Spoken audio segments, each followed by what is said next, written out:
Next topic क्या है? Scalar और dot product of two vectors. जब भी हम दो वेक्टर्स को मल्टीप्लाई करेंगे तो उनको मल्टीप्लाई करने के दो तरीके होते हैं। पहला तरीका क्या बताया?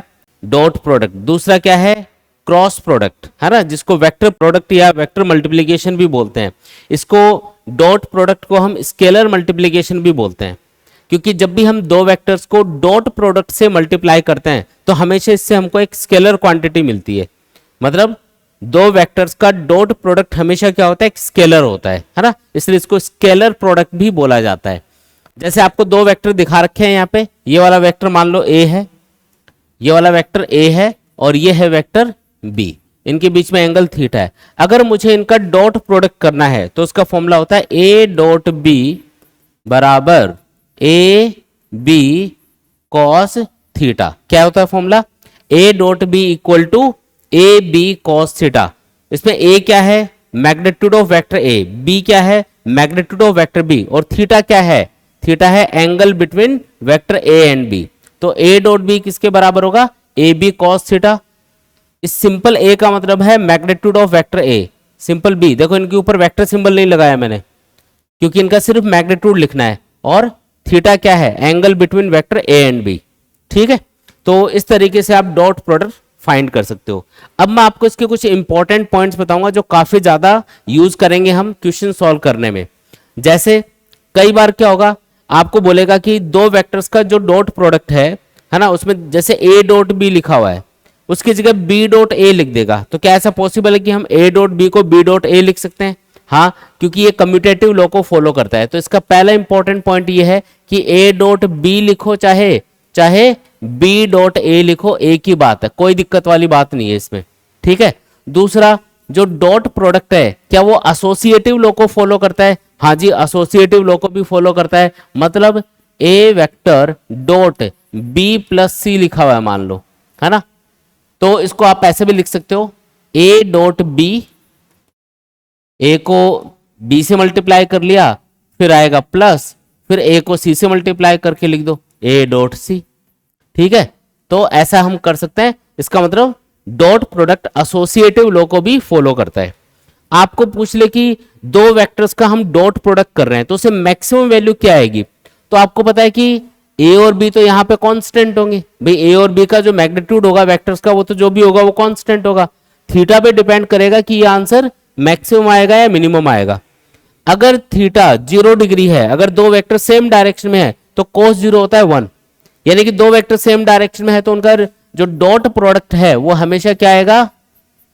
Maximum. If theta equal to कितना? 0, देन ए डॉट बी ये क्या आएगा? मैक्सिमम। कितना आएगा? ए बी के बराबर। और अगर दो वेक्टर्स के बीच का एंगल 90 डिग्री हो तो डॉट प्रोडक्ट क्या आएगा? ये भी काफी इंपॉर्टेंट पॉइंट है। If theta is 90 degree then A dot B will be 0। क्यों? क्योंकि cos 90 क्या होता है? 0 होता है, तो आंसर 0 आ जाएगा। आया समझ में? ठीक है, और अगर थीटा 180 डिग्री है तो अगर दो वेक्टर एक दूसरे के अपोजिट डायरेक्शन में है तो थीटा 180 डिग्री हो गया। उस कंडीशन में ए डॉट बी किसके बराबर आएगा? माइनस ए बी के बराबर आएगा। ठीक है, जो कि मिनिमम वैल्यू बोली जा सकती है क्योंकि नेगेटिव में आ रही है। इतनी बात समझ में आई क्या? ठीक है, वो भी लिख देता हूं। चलो, if theta equal to 180 degree then A dot B किसके बराबर होगा? माइनस ऑफ ए बी के बराबर होगा। अब सबसे ज्यादा इंपॉर्टेंट चीज, कई बार हमें बोलेगा कि कोई दो वेक्टर्स हैं, ये पहला वेक्टर है, ये दूसरा वेक्टर है, आई कैप जे कैप के कैप की टर्म्स में वेक्टर गिवन होते हैं, उनका डॉट प्रोडक्ट करना है। तो अब डॉट प्रोडक्ट कैसे होगा? अब थीटा तो दिया ही नहीं उसने, आपको दो वेक्टर दिए हैं आई कैप जे कैप के कैप की टर्म्स में, यानी कि यूनिट वेक्टर की टर्म्स में। तो आपको याद रखना है कि जब भी हम दो वेक्टर्स का डॉट प्रोडक्ट करते हैं और अगर आई डॉट आई बन रहा है कहीं पे, या जे डॉट जे बन रहा है, या के डॉट के बन रहा है, ये हमेशा 1 आएगा। ऐसा क्यों? क्योंकि आई कैप जे कैप के कैप क्या होते हैं? Unit vectors. और जब भी आप दो वेक्टर्स का डॉट प्रोडक्ट करते हो तो क्या आता है? दोनों वेक्टर्स के मैग्नीट्यूड का मल्टीप्लीकेशन इनटू कॉस थीटा। अब जैसे मैंने आई डॉट आई किया, आई वेक्टर क्या होता है? आई कैप क्या होता है? Unit vector along the x axis. तो दोनों जो आई कैप होंगे वो दोनों एक्स एक्सिस के अलोंग ही होंगे, तो दोनों के बीच का एंगल कितना हो गया? 0। और दोनों का मैग्नीट्यूड कितना है? 1 1, तो आप लिखोगे 1 × cos 0, यानी कि पूरा सॉल्व करने पे 1 आ जाएगा ये तो। और अगर दोनों वेक्टर एक दूसरे के परपेंडिकुलर होते हैं तो हमें पता है कि अगर दो वेक्टर एक दूसरे के परपेंडिकुलर होते हैं तो उनका डॉट प्रोडक्ट हमेशा 0 आता है। तो अगर मैं i डॉट j करूं, i डॉट j करूं, तो आपको पता है i, j और k ये तीनों यूनिट वेक्टर्स एक दूसरे के परपेंडिकुलर होते हैं, है ना। तो i डॉट j करो या j डॉट k करो या k डॉट i करो, इन सब का आंसर क्या आएगा? 0। इन सब का आंसर क्या आएगा? 0 आएगा। ठीक है। अच्छा, कई बार आपको बोलेगा कि ये दो वेक्टर्स हैं, आपको इनके बीच का एंगल बताना है। तो एंगल कैसे बता सकते हो? देखो बहुत अच्छी चीज लिखी हुई है यहाँ पे, a डॉट बी बराबर ए बी कॉस थीटा, जहां पे थीटा क्या है? इन दोनों वेक्टर्स के बीच का एंगल। तो आप ऐसा कर सकते हो, अगला पॉइंट मैं इधर लिख देता हूं कि कॉस थीटा अगर आप फाइंड कर लो, कॉस थीटा इक्वल टू आएगा a dot B upon A B के बराबर। यानी कि पहले तो वेक्टर्स का डॉट प्रोडक्ट कर लो, आई कैप जे कैप के कैप की टर्म्स में मान लो दो वेक्टर दे रखे हैं तो पहले उनका डॉट प्रोडक्ट सॉल्व कर लो ये रूल यूज करते हुए, और उसके बाद में वेक्टर ए और बी के मैग्नीट्यूड से उसको डिवाइड कर दो, तो अपने पास cos थीटा आ जाएगा जिससे हम थीटा निकाल सकते हैं। कर सकते हैं ऐसा, ठीक है। तो ये प्रॉपर्टी भी काफी काम में लेंगे हम लोग। कई बार बोलेगा कि वेक्टर ए का बी के अलोंग कंपोनेंट बताओ या वेक्टर बी का ए के अलोंग कंपोनेंट बताओ। अब ये कैसे करते हैं? जैसे मैंने बोला कि वेक्टर ए का बी के अलोंग कंपोनेंट बताओ, क्या आएगा? Component of vector A along vector B. तो ए का बी के अलोंग कंपोनेंट बताना है, तो बताओ थीटा से जुड़ा हुआ कंपोनेंट क्या होता है? हमेशा वेक्टर ए का थीटा से जुड़ा हुआ कंपोनेंट क्या होगा? ए कॉस थीटा, यही होगा ना। थीटा से जुड़ा हुआ कंपोनेंट ए कॉस थीटा, है ना, ए का। तो यहां पे ये जो रिलेशन हमने लिखा हुआ है, गौर से देखो इस रिलेशन को, क्या लिखा है? ए डॉट बी बराबर ए बी कॉस थीटा। अगर मुझे इसमें सिर्फ ए कॉस थीटा चाहिए, इधर ए कॉस थीटा चाहिए, तो मैं क्या कर सकता हूं? ये b को इधर ले जाके लिख देंगे, यानी कि पहले तो वेक्टर a और b का डॉट प्रोडक्ट कर लो, फिर जिस वेक्टर के अलोंग कंपोनेंट बताना है उसके मैग्नीट्यूड से डिवाइड कर दो। देखो अगर ये जो b है ये इधर जाएगा तो ये वही ए बी कॉस थीटा बन जाएगा, a dot B equal to A B cos theta. मैंने इसको थोड़ा रीअरेंज कर दिया, मैंने इसको लिखा a cos theta equal to a dot B upon B. मतलब अगर मुझे किसी वेक्टर का किसी दूसरे वेक्टर के अलोंग कंपोनेंट बताना है तो पहले तो मुझे उन दोनों का डॉट प्रोडक्ट करना है, फिर जिसके अलोंग कंपोनेंट बताना है, मुझे वेक्टर ए का बी के अलोंग कंपोनेंट बताना था, तो जिसके अलोंग कंपोनेंट बताना है उसके मैग्नीट्यूड से इसको डिवाइड कर देंगे, तो क्या आ जाएगा अपने पास? उस वेक्टर का दूसरे वाले वेक्टर के अलोंग कंपोनेंट आ जाएगा। तो इतने इंपॉर्टेंट पॉइंट आपको ध्यान रखना है, डॉट प्रोडक्ट में कहीं भी दिक्कत नहीं आएगी। डायरेक्शन का कोई यहाँ पे रोल है नहीं, क्योंकि जब भी आप दो वेक्टर का डॉट प्रोडक्ट करोगे तो हमेशा एक स्केलर क्वांटिटी मिलेगी, इसलिए डॉट प्रोडक्ट से जो भी आया वो एक स्केलर क्वांटिटी है, उसकी कोई डायरेक्शन है नहीं, तो डायरेक्शन बतानी नहीं है आपको। तो इतना आपको याद रखना है, ठीक है। क्वेश्चन प्रैक्टिस करें अब। देखो सबसे पहले तो क्वेश्चन दिया हुआ है, इफ वेक्टर ए के प्लस 2b के is perpendicular to the vector 5a के माइनस 4b के। ये दो वेक्टर दे रखे हैं अलग अलग और ये एक दूसरे के परपेंडिकुलर है, then find the angle between A cap and B cap. तो ए केप और बी केप के बीच का एंगल बताना है। आपको इसमें प्रॉपर्टी यूज करनी है कि अगर दो वेक्टर एक दूसरे के परपेंडिकुलर हैं तो उनका डॉट प्रोडक्ट हमेशा क्या आएगा? 0 आएगा। मतलब ये वेक्टर और ये वेक्टर अगर एक दूसरे के परपेंडिकुलर हैं तो इन दोनों का डॉट प्रोडक्ट 0 आना चाहिए। किसका? इन दोनों वेक्टर्स का। मतलब ये वेक्टर ए है मान लो, ये वेक्टर बी है मान लो, तो ए डॉट बी क्या आना चाहिए? अपना 0 आना चाहिए ना, क्योंकि ये दोनों वेक्टर एक दूसरे के परपेंडिकुलर है, क्वेश्चन में बोल रखा है। तो लिखो a cap plus 2b cap dot 5a cap minus 4b cap should be 0। Solve करो, ए केप को पहले इन दोनों से मल्टीप्लाई कर लो तो ये आएगा 5a cap dot A cap, फिर इसको इससे कर लो तो minus 4a cap dot B cap, बीच में डॉट है ना तो डॉट लगाना है। फिर आएगा इसको इससे मल्टीप्लाई करेंगे और फिर इससे, तो ये 2 को इससे करोगे तो आएगा plus 10 B cap dot A cap. B cap dot A cap लिखो या A cap dot B cap लिखो, एक ही बात होती है, कोई फर्क नहीं पड़ेगा उससे। फिर आएगा minus 8 B cap dot B cap equal to क्या आना चाहिए? 0। अब दो यूनिट वेक्टर्स का अगर मान लो आप डॉट प्रोडक्ट करते हो तो उसको ओपन करेंगे तो क्या आएगा, जैसे ए डॉट बी कर रहे हो तो ए बी कॉस थीटा आता ना, वैसे यहां पे सबसे पहले इसको सॉल्व करते हैं। चलो 5 into A cap dot A cap, तो इसका आएगा ए केप का मैग्नीट्यूड यानी कि 1, दूसरे वाले ए केप का मैग्नीट्यूड यानी कि 1, और इनके बीच में एंगल कितना है 0। भाई ए केप और ए केप तो एक ही डायरेक्शन में होंगे, भाई ए केप वेक्टर जो भी है जिस भी डायरेक्शन में है, दूसरा वाला एक केप पे तो उधर ही होगा, तो इनके बीच का एंगल हो गया 0। तो ये आएगा 1 इंटू 1 इंटू कॉस 0 यानी कि 1। तो A cap dot A cap क्या आने वाला है 1 आने वाला है। जैसे I cap dot I cap 1 होता ना, वैसे A cap dot A cap क्या आएगा 1, B cap dot B cap क्या आएगा 1। आया समझ में? तो इसकी जगह 1 लिख दो माइनस, अब देखो क्या लिखा है 4 ए डॉट बी, है ना, ए डॉट बी लिखा हुआ है। अच्छा इसको ये 4 ए डॉट बी है, ये 10 बी डॉट ए है, तो ये प्लस है और ये माइनस है, तो ये आएगा प्लस का 6 ए डॉट बी लिख देता हूं, A dot B, A cap dot B cap, भाई बी डॉट ए केप है ना, इसका मतलब ए डॉट बी केप भी आप इसको लिख सकते हो, ए केप डॉट बी केप भी लिख सकते हो, कोई दिक्कत नहीं है उसमें। यह आएगा -8 और बी डॉट बी यानी कि B cap dot B cap, ये क्या बन गया 1 इक्वल टू 0। क्या आएगा ये 6 इंटू देखो ए केप का मैग्नीट्यूड इंटू बी केप का मैग्नीट्यूड इंटू कॉस थीटा आएगा, है ना। अब इनके बीच का एंगल तो पता नहीं है ए केप और बी केप के बीच का, तो एक काम करते हैं इसको लिखते हैं ए केप डॉट बी केप को ओपन कर रहा हूं तो 1 इंटू कॉस थीटा लिखोगे, इसको सॉल्व करोगे तो ये 6 ये वाला है 5 और ये है -8, तो कितना हुआ -3, उसको उधर ले जाओ तो 3 हो गया।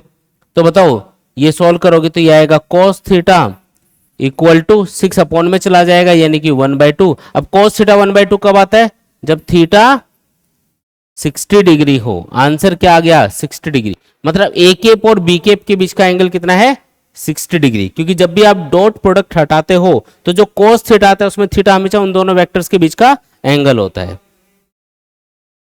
देखो नेक्स्ट क्वेश्चन है, if A vector 2ik plus 3jk plus 8kk is perpendicular to the vector 4jk minus 4ik plus alpha kk then the value of alpha is. पहला वेक्टर आपको क्या दिया हुआ है, यह है 2ik plus 3jk plus 8kk, और दूसरा वाला वेक्टर क्या दे रखा है, देखो इसने jk वाली टर्म को पहले लिख दिया और ik वाली टर्म को बाद में लिखा है कंफ्यूज करने के लिए। तो हम ik वाली टर्म पहले लिखेंगे -4ik प्लस 4jk, ताकि कोई दिक्कत नहीं है कैलकुलेशन में, थोड़ा सिंपल वे में हम कैलकुलेशन कर लें, प्लस अल्फा kk, है ना। ये आ गया दूसरे वाला वेक्टर। क्या पूछा इसने, then the value of alpha is. अब अल्फा पूछा है और इसने बोला कि दोनों वेक्टर एक दूसरे के परपेंडिकुलर हैं। जब भी परपेंडिकुलर वर्ड दिख जाए तो समझ जाना कि दोनों वेक्टर्स का डॉट प्रोडक्ट क्या आने वाला है 0 आने वाला है। तो ए डॉट बी यहां पे होना चाहिए 0 के बराबर, तो लिख दो 2ik plus 3jk plus 8kk dot -4ik plus 4jk plus alpha kk equal to 0 होना चाहिए। तो देखो आई कैप को आई कैप से करना है, ये आगे पीछे लिख के दिया हुआ था, मैंने थोड़ा सिंपल करने के लिए लिखा है इसको इधर करके, बाकी आप चाहो तो उसको वैसे लिख के भी सॉल्व कर देना। बस इतना ध्यान रखना है कि आई डॉट आई ये 1 होगा, जे डॉट जे 1 होगा, के डॉट के 1 होगा, और बाकी सब आई डॉट जे डॉट के डॉट आई ये सब 0 होंगे। तो आई वाली टर्म को आई से कर लो, ये आएगा 2 इंटू -4 आई डॉट आई 1 बन गया। जे वाली टर्म्स को आपस में मल्टीप्लाई करो तो ये आएगा 3 इंटू 4 जे डॉट जे 1 बन जाएगा, फिर आएगा प्लस 8 इंटू अल्फा और के डॉट के 1 बन जाएगा इक्वल टू 0। तो 8 अल्फा क्या आया, देखो ये 12 ये माइनस का 8 यानी कि कितना बचा 4 उधर चला जाएगा तो आएगा -4, तो अल्फा अपने पास आया -1/2, यानी कि सी वाला ऑप्शन यहां पे करेक्ट होगा। आया समझ में, ठीक है। आगे बढ़ते हैं, नेक्स्ट क्वेश्चन देखो, the angle between the two vectors 3ik plus 4jk plus 5kk and 3ik plus 4jk minus 5kk will be. इन दोनों के बीच का एंगल बताना है, तो ये मान लेते हैं वेक्टर ए है 3ik plus 4jk plus 5kk और ये है वेक्टर बी। आपको इनके बीच का एंगल बताना है 3ik plus 4jk minus 5kk। तो तो अगर इनके बीच का एंगल बताना है तो सबसे पहला काम क्या करेंगे, इन दोनों का डॉट प्रोडक्ट करके देखेंगे। अगर डॉट प्रोडक्ट 0 आ गया तो समझ जाना कि इनके बीच का एंगल क्या होगा, 90 डिग्री। और अगर डॉट प्रोडक्ट 0 नहीं आया तो अपने पास फॉर्मूला है cos थीटा इक्वल टू, याद है क्या, a dot B upon A B. फिर हम ये यूज करेंगे, तो जो डॉट प्रोडक्ट आपने फाइंड किया होगा उसको a और b के मैग्नीट्यूड से डिवाइड कर देंगे, उससे cos थीटा आएगा, फिर थीटा निकाल लेंगे। तो पहला काम तो क्या करना है, डॉट प्रोडक्ट करके देखना है। करो a डॉट b, देखते हैं क्या आता है। तो 3i cap plus 4j cap plus 5k cap, है ना। ये मैं जो स्टेप्स है ये आपको समझाने के लिए लिखता हूँ, आप शॉर्ट में सीधा ही आप क्वेश्चन देख के सीधा ये a लिखा डॉट, फिर वेक्टर b लिखा, शॉर्ट में ही करना है आपको, इतना स्टेप्स आपको फॉलो नहीं करनी है कि आप पहले इसको लिख रहे हो फिर इसको लिख रहे हो। ये तो समझाने के लिए लिख रहा हूँ मैं आपको कि ये a दिया है ये b दिया है, तो इस तरीके से करना है। तो आपको क्या करना है, इनका सीधा ही डॉट प्रोडक्ट करना है। i को i से यानी कि 3 इंटू 3 यानी कि 9, 4 को 4 से करेंगे, j वाली टर्म्स को एक साथ करना है ना, तो ये आएगा 16, 5 को इस 5 से करोगे -5 से तो माइनस का 25, ये तो 0 आ गया। और अगर a डॉट b 0 आ जाए तो समझ जाना दोनों वेक्टर्स के बीच का एंगल कितना होगा, 90 डिग्री होगा। सीधा आंसर चिपका देंगे। ठीक है, ये फॉर्मूला कब यूज करना है, जब डॉट प्रोडक्ट 0 नहीं आए, तब इसको आगे सॉल्व करना पड़ता है। ठीक है, अगर डॉट प्रोडक्ट 0 आ गया इसका मतलब दोनों वेक्टर्स के बीच का एंगल कितना होगा, 90 डिग्री होगा। ठीक है, देखो आगे बढ़ते हैं। नेक्स्ट क्वेश्चन दिया हुआ है, find the angle between the vectors I cap plus J cap and J cap plus K cap. इस बार आपको दो वेक्टर्स दे रखे हैं, पहला क्या है आई केप प्लस जे केप और दूसरा वेक्टर क्या है जे केप प्लस के केप। तो सबसे पहला काम क्या करना है, जब भी आपको दो वेक्टर्स के बीच का एंगल पूछे उनका डॉट प्रोडक्ट करके देखना है। तो ए डॉट बी करते हैं, तो ये आएगा I cap plus J cap dot J cap plus K cap. तो आई को आई से किया, आई डॉट जे ये तो 0 बन गया है ना, आई डॉट के ये भी 0 बन गया, जे को जे से करेंगे तो 1 आएगा, जे को के से करेंगे 0 आएगा। तो ये तो आंसर 1 आया, 0 आया क्या ही नहीं। ये तो अगर डॉट प्रोडक्ट 0 आता तो हम बोलते कि दोनों को वेक्टर्स के बीच का एंगल 90 डिग्री है। अब ये तो 0 आया नहीं, तो इसको आगे और सॉल्व करो। कैसे सॉल्व करना है, अब वेक्टर ए और बी का मैग्नीट्यूड फाइंड कर लो। पहले वेक्टर ए का मैग्नीट्यूड होगा अंडर रूट ऑफ 1 का स्क्वायर, आई केप जे केप और के केप वाली जो टर्म्स है उनका स्क्वायर करके ऐड कर लो, है ना, और फिर अंडर रूट कर दो तो ये आएगा √2। ऐसे ही वेक्टर बी का मैग्नीट्यूड कितना आएगा, अंडर रूट ऑफ 1 का स्क्वायर प्लस 1 का स्क्वायर यानी कि ये भी आएगा √2। आ गया समझ में। अब क्या करना है, फॉर्मूला लगाना है। कौन सा फॉर्मूला, cos थीटा बराबर a dot B upon A B.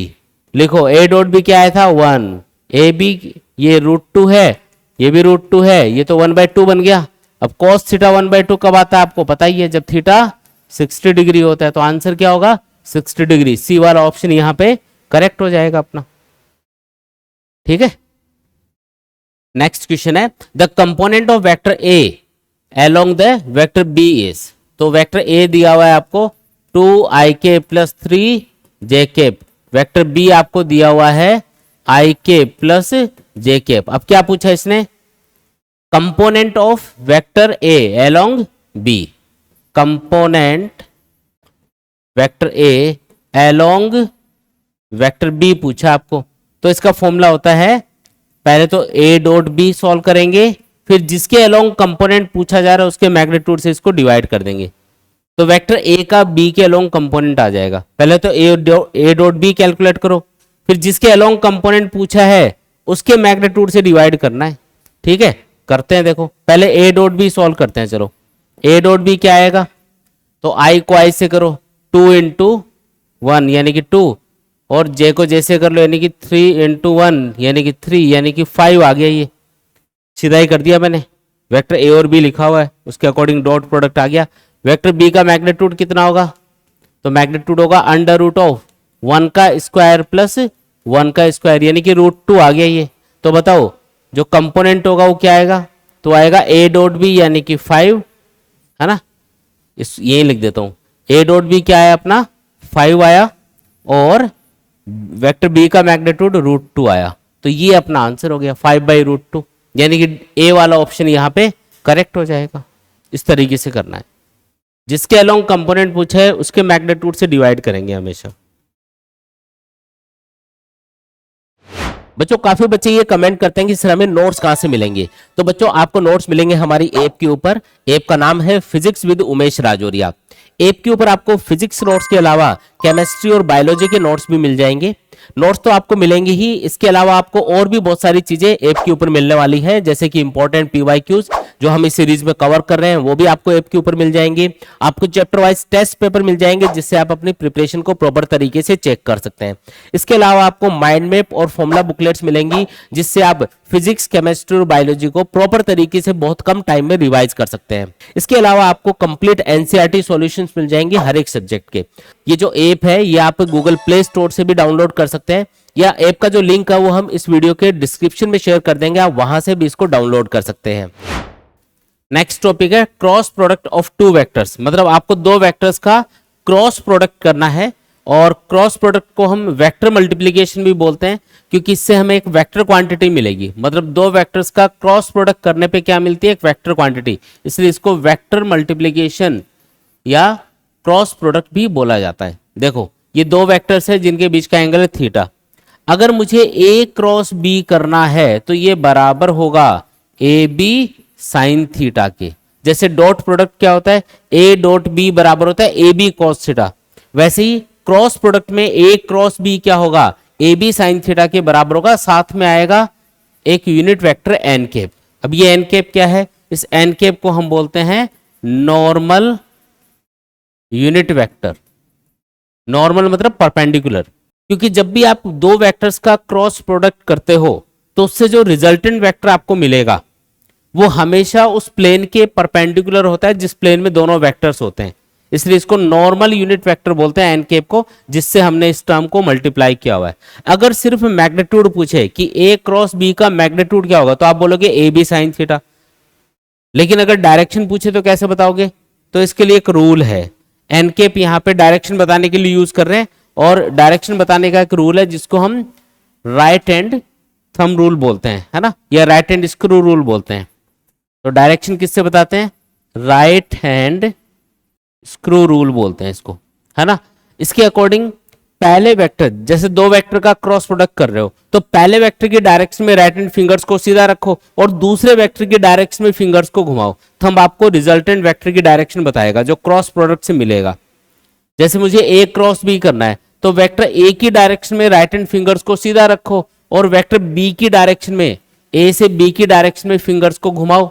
ऐसे घुमाना पड़ेगा तो थंब किधर पॉइंट कर रहा है, आउटवर्ड डायरेक्शन में, यानी कि ए क्रॉस बी की डायरेक्शन यहां पे आउटवर्ड आएगी।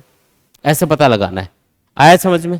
तो क्रॉस प्रोडक्ट में जो भी आपको रिजल्टेंट मिलेगा, जो भी आंसर मिलेगा वो एक वेक्टर क्वांटिटी होगी, और वो हमेशा जो भी आएगा ए क्रॉस बी से जो भी वेक्टर आएगा वो हमेशा इन दोनों वेक्टर्स के परपेंडिकुलर आएगा। जैसे ए क्रॉस बी इधर आया आउटवर्ड, तो क्या ये जो आउटवर्ड डायरेक्शन है ये वेक्टर ए के परपेंडिकुलर है, हाँ जी। क्या ये वेक्टर बी के भी परपेंडिकुलर है, हाँ जी। इसका मतलब इन दोनों वेक्टर्स के परपेंडिकुलर आएगा। ए क्रॉस बी से जो आपको वेक्टर मिलेगा ना वो ए और बी दोनों के परपेंडिकुलर होता है। इंपॉर्टेंट रिजल्ट है, याद रखना है, ठीक है जी। अब देखो, अब मान लो कि आपको आई कैप, जे कैप और के कैप की टर्म्स में वेक्टर गिवन है, तो आप उनका क्रॉस प्रोडक्ट कैसे करोगे। भाई आपको वेक्टर ए और बी का मैग्नीट्यूड दे दिया, उनके बीच का एंगल दे दिया, तब तो ये फॉर्मूला चिपका दोगे। लेकिन अगर मैंने दे दिया कि वेक्टर ए है अपना ए एक्स आई कैप प्लस ए वाई जे कैप प्लस ए जेड के कैप, और जो वेक्टर बी है वो आपको दिया हुआ है बी एक्स आई कैप प्लस बी वाई जे कैप प्लस बी जेड के कैप, ऐसा आपको दो वेक्टर बता दिए और अब आपको क्रॉस प्रोडक्ट करना है। तो इसमें देखो डिटरमिनेंट मेथड यूज करेंगे। अब ये डिटरमिनेंट क्या होता है, तो ऐसे दो बड़ी लाइनें ड्रॉ करो पहले, तो फिर ऊपर लिख दो आई कैप जे कैप के कैप, लिख दिया।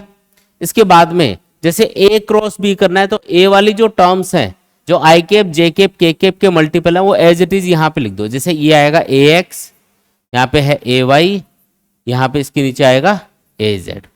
फिर ए क्रॉस बी में सेकंड वेक्टर है बी, तो बी की टर्म्स है वो यहाँ पे लिख दो बी एक्स बी वाई और बी जेड, लिख दिया।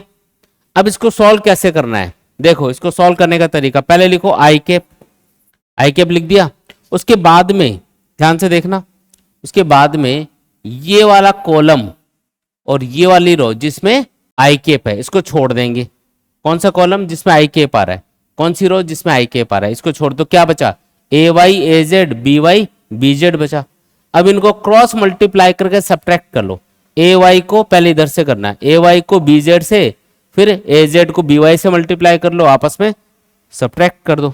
तो ये कॉलम ये रो छोड़ी, ए वाई को बी जेड से मल्टीप्लाई किया, यानी आया ए वाई बी जेड माइनस फिर ए जेड को बी वाई से मल्टीप्लाई कर लिया। आया समझ में? ऐसे ही फिर बाकी दो के लिए करना है। बीच में आएगा माइनस, पहले पॉजिटिव टर्म आती है फिर माइनस में आएगा फिर वापस प्लस आएगा। मैंने लिखा जे केप। अब जे केप वाला कॉलम और रो छोड़ दो, A X A Z B X B Z बचा।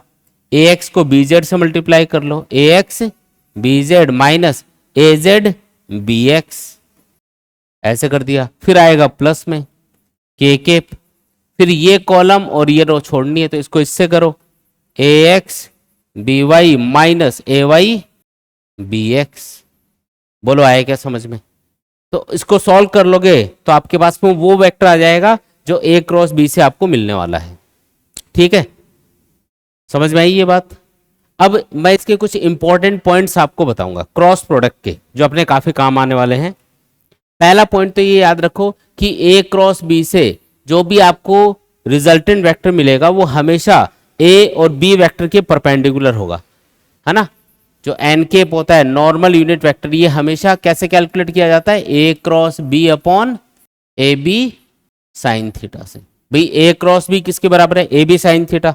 तो आप क्या लिख सकते हो, N cap equal to A cross B upon A B sine theta. तो इससे नॉर्मल यूनिट वेक्टर आप फाइंड कर सकते हो। और आपको ध्यान रखना है ये जो नॉर्मल यूनिट वेक्टर ये हमेशा वेक्टर ए और बी दोनों के परपेंडिकुलर आएगा। चाहो तो आप इसको ऐसे भी लिख सकते हो, देखो वेक्टर ए अपॉन ए क्या बन गया, A cap. Vector B upon B क्या बन गया, बी केप अपॉन में साइन थीटा। ऐसा भी लिख सकते हो लिखने को। ठीक है, पहली चीज ध्यान रखेंगे, अगर हमें ए क्रॉस बी मैक्सिमम चाहिए, ए क्रॉस बी मैक्सिमम कब आएगा, मैक्सिमम कब आएगा जब ए क्रॉस बी क्या होता है, ए बी साइन थीटा। तो मैक्सिमम तब आएगा जब साइन थीटा की वैल्यू मैक्सिमम होगी, यानी कि 90 डिग्री पे। Will be maximum when theta equal to 90 degree. 90 degree पे मैक्सिमम आएगा ये। और 0 और 180 डिग्री पे आएगा 0, है ना, क्योंकि साइन फंक्शन की वैल्यू 0 और 180 डिग्री पे 0 होती है। ये भी याद रहेगा। ठीक है, डायरेक्शन कैसे पता करते हैं अभी आपको बताई, right hand screw rule use करेंगे और उससे डायरेक्शन पता करेंगे। ठीक है, क्या वेक्टर मल्टीप्लिकेशन कम्यूटेटिव लॉ को फॉलो करता है? क्या ए क्रॉस बी को हम बी क्रॉस ए के बराबर लिख सकते हैं? नहीं जी, नहीं लिख सकते। क्यों? क्योंकि इससे डायरेक्शन अपोजिट आती है। जैसे ये वेक्टर ए है, ये वेक्टर बी है। अब करो ए क्रॉस बी की डायरेक्शन बताओ। ए से बी की तरफ फिंगर्स को घुमाओ, थंब किधर गया, आउटवर्ड। तो ए क्रॉस बी की डायरेक्शन आई आउटवर्ड। और अगर बी क्रॉस ए करोगे तो बी क्रॉस ए, बी से ए की तरफ फिंगर्स को घुमाना है। जो फर्स्ट वेक्टर है उससे सेकंड वेक्टर की तरफ फिंगर्स को घुमाना होता है, तो थंब गया इनवर्ड, डायरेक्शन उल्टा आ गई है। तो यानी कि ये बराबर नहीं होते। यहाँ पे ये रिलेशन होता है A cross B equal to minus of B cross A. ऐसा लिखोगे तब तो सही है, डायरेक्टली इक्वल नहीं लिख सकते। हाँ, इनका मैग्नीट्यूड बराबर होता है, ए क्रॉस बी का मैग्नीट्यूड और बी क्रॉस ए का मैग्नीट्यूड सेम ही आएगा। मैग्नीट्यूड की बात हो रही है लेकिन, है ना। अगर मोड का सिंबल लगा के लिखोगे तो बराबर लिख सकते हो, A cross B is equal to B cross A.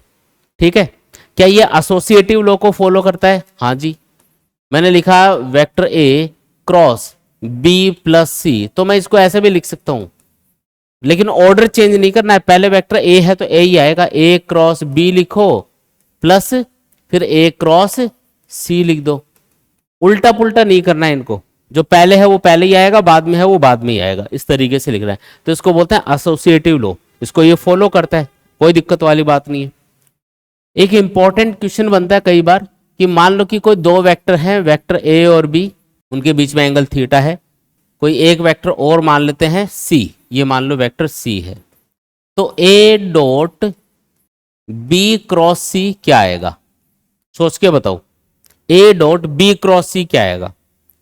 तो आपको पता है कि अगर आप बी क्रॉस सी करते हो, बी इधर है सी इधर है, तो बी क्रॉस सी की डायरेक्शन किधर आएगी, इनवर्ड, और जो इनवर्ड डायरेक्शन होगी वो तो वेक्टर ए के परपेंडिकुलर होगी, यानी कि बी क्रॉस सी से जो डायरेक्शन आ रही है, बी क्रॉस सी से जो डायरेक्शन आ रही है वो इनवर्ड आ रही है, तो वो जो इनवर्ड वेक्टर होगा वो वेक्टर ए के तो परपेंडिकुलर होगा, और दो वेक्टर अगर एक दूसरे के परपेंडिकुलर होते हैं तो उनका डॉट प्रोडक्ट क्या आता है, हमेशा 0 आता है।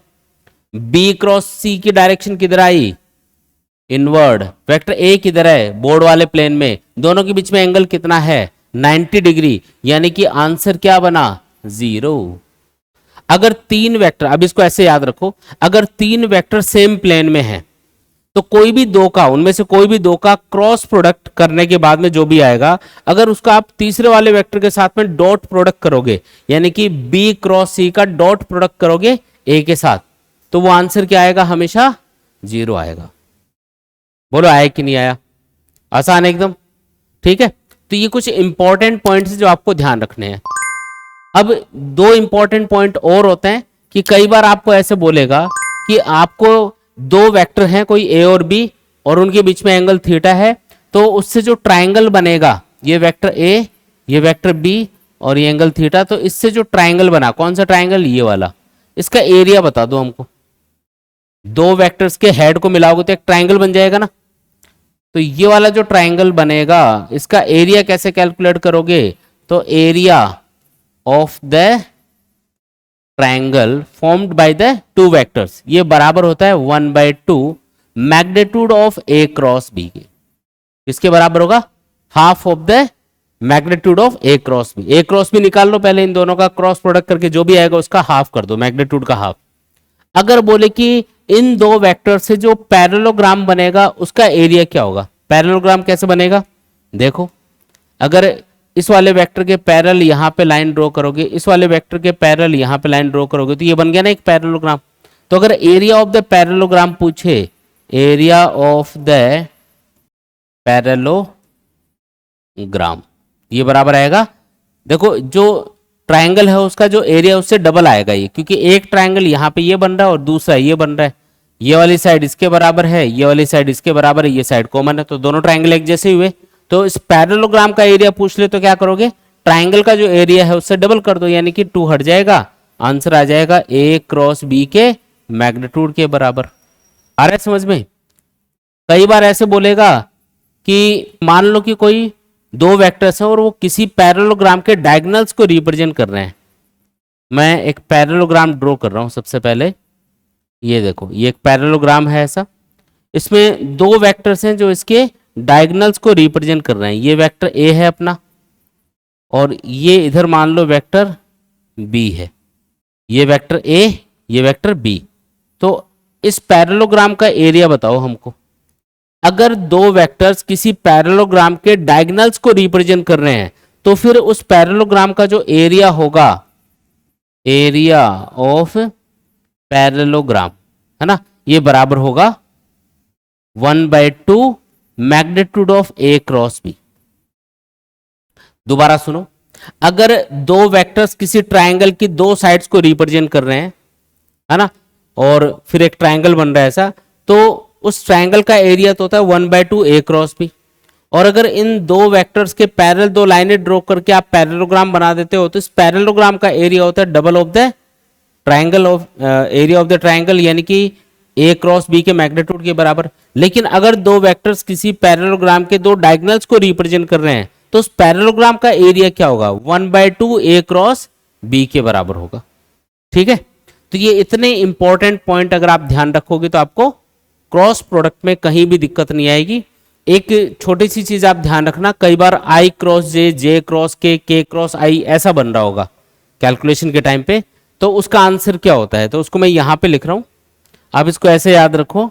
अगर आप आई क्रॉस जे कर रहे हो तो इससे हमेशा के कैप मिलेगा, अगर आप जे क्रॉस के कर रहे हो तो इससे हमेशा आई कैप मिलेगा, और अगर के क्रॉस आई करोगे तो इससे हमेशा जे कैप मिलेगा। अगर आपने उल्टा किया, जैसे आपने किया जे क्रॉस आई, तो माइनस लग जाएगा आगे, माइनस के कैप। अगर आपने के क्रॉस जे किया तो माइनस आई कैप। अगर आपने आई क्रॉस के केप किया तो माइनस का जे केप आएगा। याद कैसे रहेगा?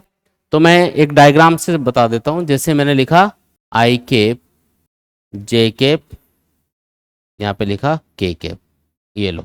तो ये सीक्वेंस रहना चाहिए, आई क्रॉस जे तो के केप मिलेगा, जे क्रॉस के तो आई केप मिलेगा, के क्रॉस आई तो जे केप मिलेगा। उल्टा चलोगे तो हमेशा नेगेटिव में लिख देना है, तीसरा वाला वेक्टर जो बच गया। ठीक है, तो इस तरीके से आप इन चीजों को ध्यान रखो। अब हम करेंगे कुछ क्वेश्चन प्रैक्टिस, उससे आपको ये अप्लाई करना आएगा कि ये आपको अप्लाई कैसे करना कॉन्सेप्ट। देखो, जैसे आपको एक क्वेश्चन दिया हुआ है, if a equal to 2 b equal to 5 and a cross b, magnitude का सिंबल लगाया हुआ है, इसका मतलब मैग्नीट्यूड ऑफ, देखो मोड का सिंबल है ना, इसका मतलब मैग्नीट्यूड की बात हो रही है। तो magnitude of a cross b equal to 8 दे रखा है, and the angle between vector a and b is acute, acute मतलब 90 डिग्री से छोटा, then find the value of a dot b। तो a डॉट b बताना है। गिवन क्या है? a गिवन है आपको 2, b गिवन है 5 और a क्रॉस b का मैग्नीट्यूड दिया हुआ है। क्या दिया हुआ है? मैग्नीट्यूड कितना? 8। a क्रॉस b का मैग्नीट्यूड क्या होता है? A B sine theta equal to 8 दे दिया इसने। ठीक है, a और b की वैल्यू पुट कर दो तो ये आएगा 2 into 5 into sine theta equal to 8, यानी कि साइन थीटा आ गया अपने पास में 4/5, और साइन थीटा की वैल्यू 4/5 होती है 53 डिग्री एंगल पे, है ना। तो थीटा आ गया यहां से सॉल्व करने पे 53 डिग्री। अब पूछा क्या इसने? इसने पूछा है a डॉट बी। बिल्कुल आसान है, a डॉट बी तो हमको आता है, ये तो होता है ए बी कॉस थीटा के बराबर। तो लगा दो, a की वैल्यू 2, b की वैल्यू 5 और cos 53 डिग्री। cos 53 डिग्री याद है क्या? 3/5। तो ये आएगा 2 इंटू 5 इंटू 3/5। सॉल्व करने पे 5 से 5 कैंसिल करके आंसर आएगा 6 के बराबर, यानी कि सी वाला ऑप्शन यहां पे करेक्ट हो गया। आया समझ में? ठीक है, आगे बढ़ते हैं। नेक्स्ट क्वेश्चन देखो, two vectors p and q are inclined to each other at an angle theta, which of the following is the unit vector perpendicular to p and q। मतलब आपको ये बताना है कि वो यूनिट वेक्टर इनमें से कौन सा है जो कि p और q के परपेंडिकुलर होगा। पहले तो इसने क्या पूछा है, ये दिया क्या है पहले वो लिख देते हैं। इसने बोला कि दो वेक्टर हैं p और q और उनके बीच में एंगल है थीटा, ऐसा इसने बोला। हमें वो यूनिट वेक्टर बताना है जो वेक्टर p और q के परपेंडिकुलर हो, है ना। तो याद करो हम क्या लिखते हैं, हम लिखते हैं जैसे p क्रॉस q ये बराबर होता है p q sine theta N cap के, जहां पे एन केप क्या होता है? Normal unit vector. Normal unit vector मतलब जो वेक्टर a और b यानी या p और q के परपेंडिकुलर होगा। अगर p क्रॉस q कर रहे हो तो वेक्टर p और q के परपेंडिकुलर ये नॉर्मल यूनिट वेक्टर आता है। इसका मतलब जो आपको आंसर पूछा हुआ एन केप पूछा है, एन केप, इसने ये तो बोला है कि वो यूनिट वेक्टर बताओ जो वेक्टर p और q के परपेंडिकुलर हो, तो वो एन केप ही तो है। तो एन केप इक्वल टू क्या हो गया? p cross q divided by P Q sine theta. तो बताओ क्या हम p वेक्टर अपॉन p को क्या लिख सकते हैं? वेक्टर p और इसका मैग्नीट्यूड, इसका रेशो p कैप लिख सकते हैं। q upon vector q upon q क्या लिख सकते हैं? इसको q कैप लिख सकते हैं डिवाइडेड बाई साइन थीटा। है कोई ऑप्शन ऐसा? चेक करो, b वाला ऑप्शन है। देखो तो b वाला ऑप्शन यहां पे करेक्ट हो जाएगा अपना। आया समझ में? नेक्स्ट क्वेश्चन है, if a cross b equal to a dot b, मतलब magnitude of a cross b is equal to magnitude of a dot b, then angle between a and b will be. देखो जो given है पहले वो लिख देता हूं, a cross b, इसका जो मैग्नीट्यूड है वो किसके बराबर आ रहा है? a डॉट b के मैग्नीट्यूड के बराबर आ रहा है। तो a क्रॉस b का मैग्नीट्यूड क्या होता है? ए बी साइन थीटा, और a डॉट b का मैग्नीट्यूड क्या होता है? A B cos theta. अब ये ए बी तो दोनों साइड में cancel, sine theta cos theta को नीचे ले आओ तो कॉस थीटा डिवाइड में आ जाएगा, इधर इक्वल टू 1 बचेगा। तो टेन थीटा इक्वल टू क्या आ रहा है? 1। तो थीटा कितना होना चाहिए उसके लिए? 45 डिग्री होना चाहिए, तभी तो टेन थीटा की वैल्यू 1 आएगी, यानी कि आंसर होगा theta equal to 45 degree. B वाला ऑप्शन यहां पे करेक्ट हो जाएगा। ठीक है, नेक्स्ट क्वेश्चन देखो, the value of a plus B cross a minus B, देखो ये पूछ रहा है A plus B, cross product करना है इसका ए माइनस बी के साथ, तो इससे आंसर क्या मिलेगा। अब डायरेक्टली मत कर देना ये कि सर हमें पता है A plus B into A minus B होता है A square minus B square, वो आंसर नहीं होगा। आपको वेक्टर्स का एडिशन दे रखा है और उसके बाद में उनका क्रॉस प्रोडक्ट दे रखा है, तो रूल के अकॉर्डिंग चलो। आपको लिखना है, पहले लिखोगे, पहले देखो ए को मैं इन दोनों के साथ में क्रॉस प्रोडक्ट करके लिखूंगा, तो मैं लिखूंगा ए वेक्टर क्रॉस ए वेक्टर, फिर ए को माइनस बी से यानी कि माइनस ए क्रॉस बी। जो ऑर्डर है वो ध्यान रखना है, जो पहले आ रहा है उसको पहले लिखना है, बाद में आ रहा है उसको बाद में लिखना है। फिर बी का इन दोनों के साथ में क्रॉस प्रोडक्ट किया जाएगा, ठीक है, प्लस फिर बी को ए के साथ करो तो बी क्रॉस ए लिखोगे, फिर बी को माइनस बी के साथ तो minus B cross B vector लिखोगे। अब आपको पता है कि अगर कोई भी दो वेक्टर सेम डायरेक्शन में होते हैं तो उनके बीच का एंगल 0 डिग्री होगा और उनका क्रॉस प्रोडक्ट हमेशा 0 आएगा, क्योंकि ए क्रॉस बी क्या होता है, ए बी साइन थीटा। अगर दो वेक्टर सेम डायरेक्शन में है तो थीटा हो गया 0, आंसर आया 0, एक क्रॉस प्रोडक्ट आएगा 0। तो ए क्रॉस ए क्या होना चाहिए, जो वेक्टर ए है और दूसरा वाला जो वेक्टर ए है वो तो एक ही डायरेक्शन में होंगे, तो उनके बीच का एंगल कितना 0, तो ए क्रॉस ए क्या आएगा 0 आएगा। जैसे आई क्रॉस आई या जे क्रॉस जे या के क्रॉस के, ये हमेशा 0 होते हैं, ठीक है, तो ये आएगा 0 और ये भी आएगा 0, बी क्रॉस बी, तो बचा क्या minus A cross B plus B cross A बचा, है ना। ए क्रॉस ए 0 रहेगा और बी क्रॉस बी ये भी 0 आएगा, ठीक है, ध्यान रखना है। अब इसको देखो, अगर minus of A cross B दिया हुआ है तो क्या हम इसको ऐसे लिख सकते हैं, इसी को बी क्रॉस ए, क्योंकि आपको बताया था कि ए क्रॉस बी और बी क्रॉस ए में क्या रिलेशन है, A cross B is minus of B cross A, तो minus of B cross A ये minus of A cross B लिखा है तो इसको हम क्या लिख सकते हैं, ऑर्डर चेंज कर दो, बी क्रॉस ए लिख सकते हैं, प्लस बी क्रॉस ए एक पहले से भी है, तो आंसर क्या आया 2 times of B cross A आया, ये अपना आंसर होगा, ठीक है। तो कौन सा ऑप्शन करेक्ट है यहाँ पे, डी वाला ऑप्शन यहाँ पे करेक्ट होगा। इस तरीके से करना है। देखो अगला क्वेश्चन करते हैं, what is the angle between P plus Q and P cross Q. देखो मान लो कि कोई दो वेक्टर्स हैं, एक वेक्टर P है एक वेक्टर Q है, उनके बीच में एंगल है थीटा। अब किसके बीच का एंगल इसने पूछा, P plus Q and P cross Q। पहले इनकी डायरेक्शन पता करते हैं, तब पता चलेगा कि इनके बीच में एंगल क्या होगा। जब आप P प्लस क्यू करते हो तो रिजल्टेंट इसी प्लेन में आता है। जब दो वेक्टर्स का आप वेक्टर एडिशन करोगे तो रिजल्टेंट उसी प्लेन में आएगा जिस प्लेन में दोनों वेक्टर्स हैं, ऐसे आएगा। यह आया P प्लस क्यू, ठीक है। अब दूसरा वेक्टर है P क्रॉस Q। अब P क्रॉस Q किधर आएगा, तो P से Q की डायरेक्शन में अगर आप राइट हैंड फिंगर्स को घुमाओगे राइट हैंड स्क्रू रूल के अकॉर्डिंग तो थंब पॉइंट करेगा आउटवर्ड, यानी कि P क्रॉस Q की डायरेक्शन किधर है, आउटवर्ड। ये आएगा आउटवर्ड टू द प्लेन जिसमें दोनों वेक्टर्स हैं, और P प्लस Q किधर आएगा, इन द सेम प्लेन जिसमें वेक्टर P और Q है। तो P प्लस Q तो आया इसी प्लेन में और P क्रॉस Q आया आउटवर्ड। तो बताओ ये जो P क्रॉस Q है और ये जो P प्लस Q है, इनके बीच का एंगल कितना होगा, 90 डिग्री होगा ये तो, है ना। तो angle between P plus Q and P cross Q will be 90 degree, यानी कि π/2, ठीक है। बी वाला ऑप्शन यहां पे करेक्ट हो जाएगा, ठीक है, आसान। नेक्स्ट क्वेश्चन करते हैं, what is the unit vector perpendicular to the following vectors 2ik plus 2jk minus kk and 6ik minus 3jk plus 2kk। ये दो वेक्टर्स दे रखे हैं, आपको इनके परपेंडिकुलर जो यूनिट वेक्टर है वो आपको बताना है।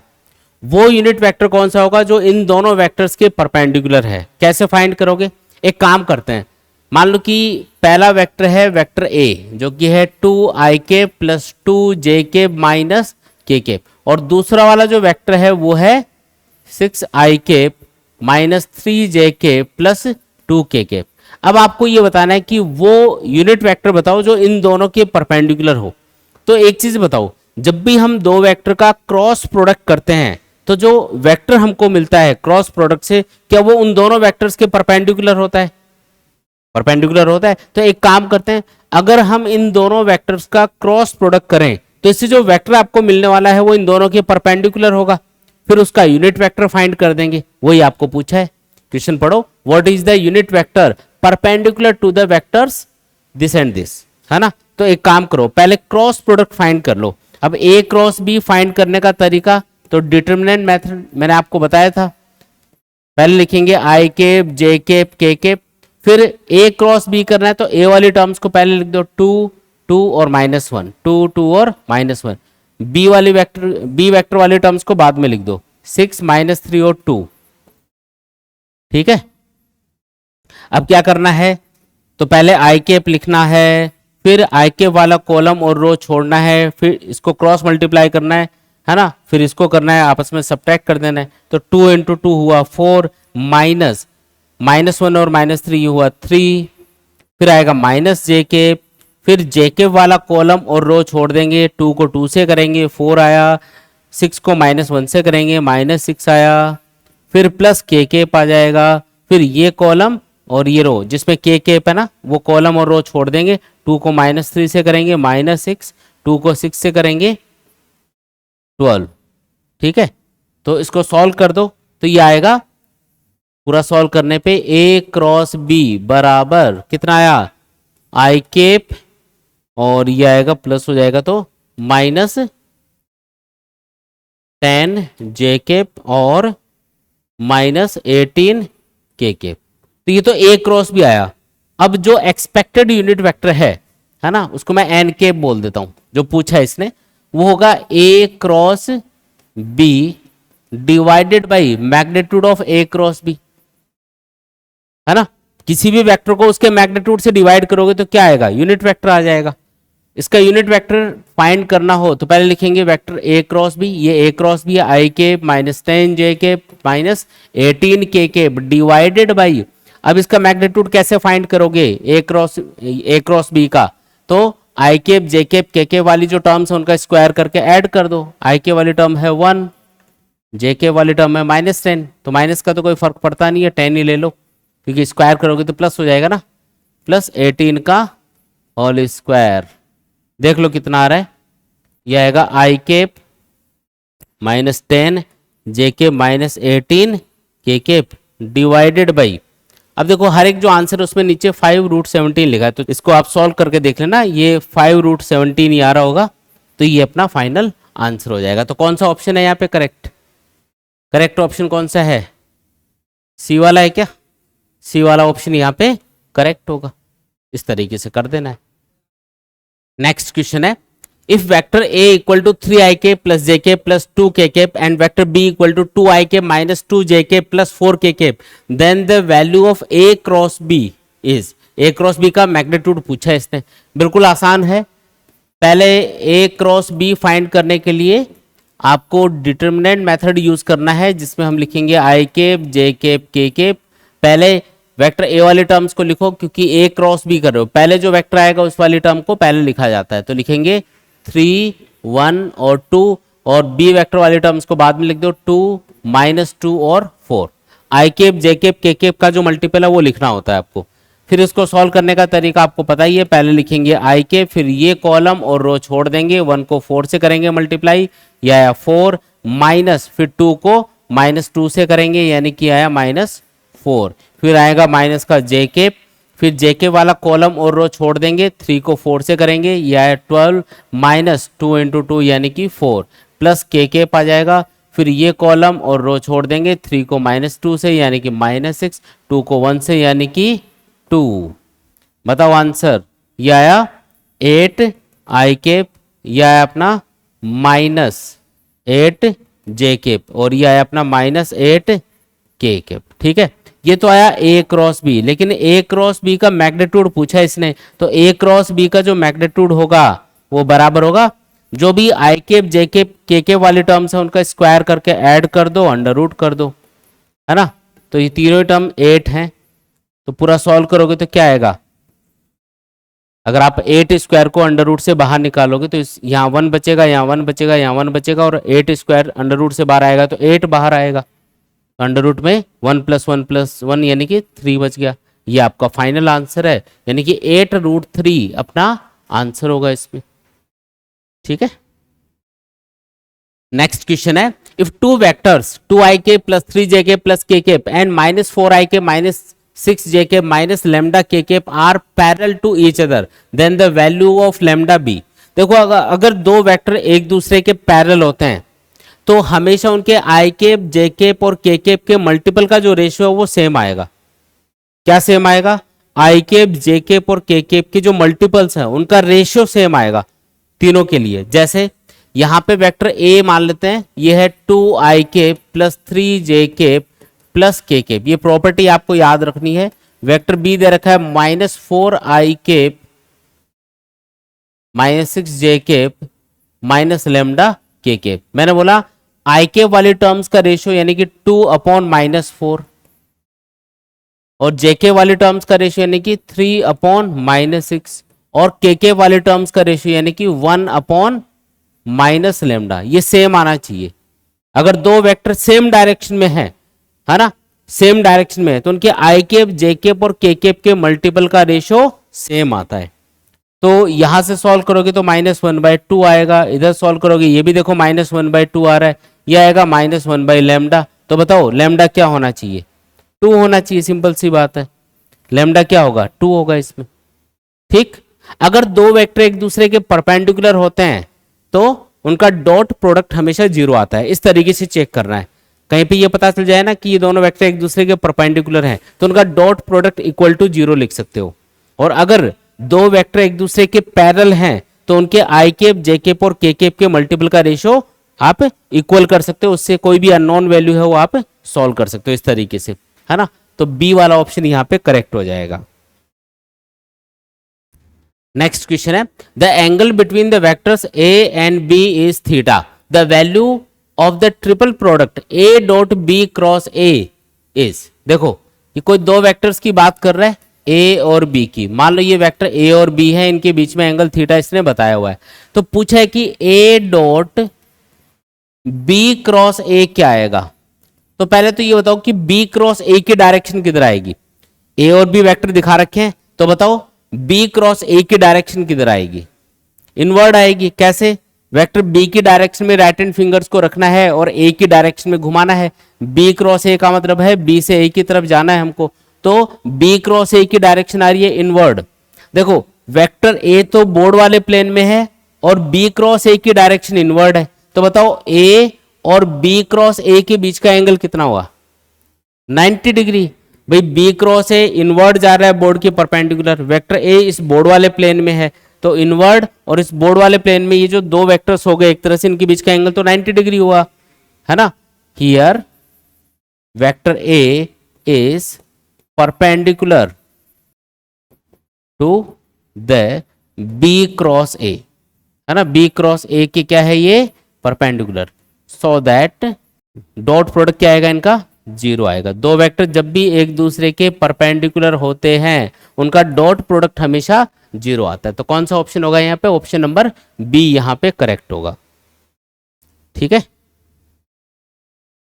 नेक्स्ट क्वेश्चन है, if A cross B equal to √3 times of A.B। A cross B का जो मैग्नीट्यूड है वो किसके बराबर है, √3 टाइम्स ऑफ A.B के बराबर है। लिख देता हूं एक बार, A क्रॉस B का जो मैग्नीट्यूड है वो √3 टाइम्स है A.B के। तो पूछा है then the value of A + B, तो A + B की वैल्यू बतानी है, तो उसके लिए थीटा पता होना चाहिए, A और B के बीच का एंगल पता होना चाहिए। कैसे पता चलेगा, थोड़ा सॉल्व करके देखते हैं। A क्रॉस B का मैग्नीट्यूड होता है AB sin theta equal to √3 into A.B होता है AB cos थीटा।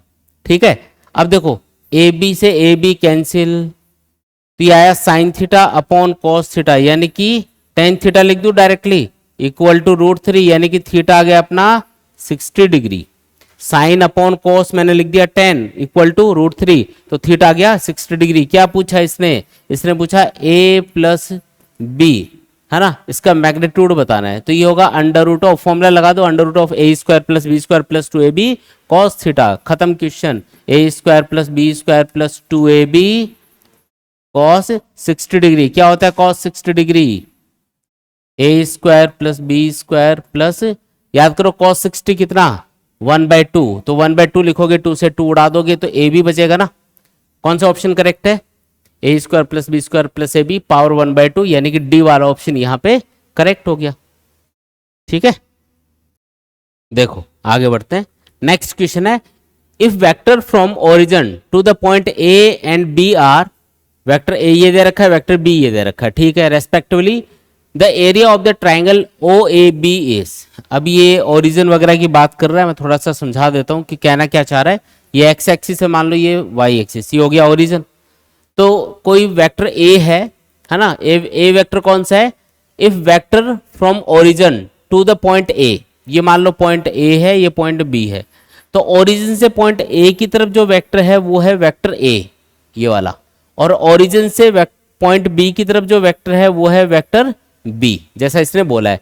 तो इससे जो ट्राइंगल बनेगा, ये वाला ट्राइंगल कौन सा, ओ ए बी, इसका एरिया पूछा है। तो एरिया ऑफ द ट्राइंगल, जब भी दो वेक्टर से एक ट्राइंगल बन रहा हो, ऐसा ट्राइंगल, तो उसका एरिया क्या होता है, एरिया ऑफ द ट्राइंगल, बोलो, half of the magnitude of A cross B के बराबर होता है। तो पहले ए क्रॉस बी का मैग्नीट्यूड फाइंड कर लो, उसका हाफ कर देना।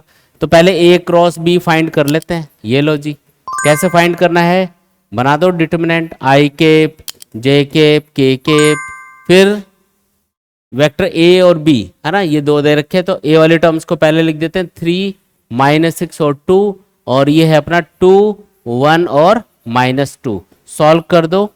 आई केप ये कॉलम और ये रो छोड़ा, तो ये आया माइनस माइनस यानी प्लस हो गया, 12 - 2, फिर माइनस जे केप, फिर ये कॉलम ये रो छोड़ा, 3 को -2 से यानी -6, 2 को 2 से यानी कि 4, प्लस के केप आएगा, पहले प्लस आता है फिर माइनस फिर प्लस, के वाला कॉलम और रो छोड़ा, 3 × 1 3, माइनस का 12, पूरा सॉल्व कर लो, ये आएगा 10 आई केप, ये आएगा प्लस 10 जे केप, और ये हो गया अपना 15 के केप।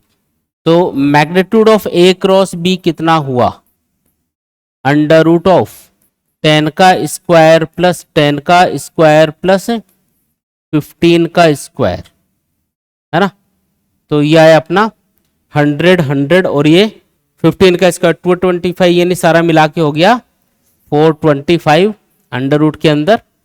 तो आपको पूछा है कि इसका मैग्नीट्यूड क्या होगा, इस ट्रायंगल के एरिया का मैग्नीट्यूड क्या होगा, तो आपको ये जो ए क्रॉस बी मिला है इसका हाफ करना है, यानी कि आपका आंसर होगा area equal to √425 divided by 2। थोड़ा इसको और सॉल्व कर सकते हो, वैसे इसको पूरा सॉल्व करोगे ना तो ऊपर तो आएगा अपना 5√17 डिवाइडेड बाई 2, यानी कि कौन सा ऑप्शन करेक्ट हो जाएगा यहाँ पे, ये पहला ही ऑप्शन है, देखो फर्स्ट वाला ऑप्शन यहाँ पे करेक्ट हो जाएगा। ठीक है, नेक्स्ट क्वेश्चन करते हैं। The area of the parallelogram represented by the vectors this and this is. अगर एरिया ऑफ द पैरेललोग्राम पूछे, जैसे कोई भी दो वेक्टर्स दे दिया आपको, उससे जो पैरेललोग्राम बनेगा उसका एरिया पूछा जा रहा है। कौन सा पैरेललोग्राम, दोनों वेक्टर्स के पैरेलल दो लाइनें ड्रॉ करो, इसके और इसके, है ना, तो ये पैरेललोग्राम बन गया। तो इसका जो एरिया होता है, एरिया ऑफ द पैरेललोग्राम, इसका फॉर्मूला होता है magnitude of A cross B, है ना। तो आपको ए क्रॉस बी फाइंड करना है, फिर उसका मैग्नीट्यूड फाइंड कर देना है, बिल्कुल आसान है देखो।